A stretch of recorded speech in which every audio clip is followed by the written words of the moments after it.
po umuwi. Ay, hindi ko na po talaga tinap ng amo ko. Nagsimula po siya ng January hanggang ngayon. Sinasaktan niya. Tapos kinagat po niya ako ng Friday po. Tapos siya lang sinasaktan niya ako. Kami na po kasi dalawa sa bahay. Walang tao sa bahay. Baka nagtatanggap lang po ako nagbabaliwan. Tapos wala nang po ako sa loob ng bahay. Hanggang po pinitiwan niya ako. Tapos ngayon ko may pagkakataon na tumayo siya sa akin. Tumakbo po ako. Tapos hinabol po niya ako. Hindi po niya ako nagot kasi kung saan po ako nagtatago. Ay naradya. Ay naradya. Sige ka na po sa babae natin. Tulungan niyo po ako.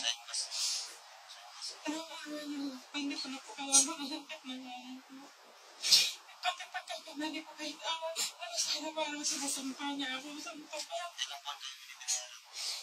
6 months na po kayo ng sagot ko. Nandun sa kablan. Binibigay sa akin. Sige, yung nandun ko dyan naging sa'yo. Ano nangyari sa'yo? Sagot ko sa kanya sa akin. Mahirap po. Hindi po pwede yung isipin lahat. Hindi po pwede.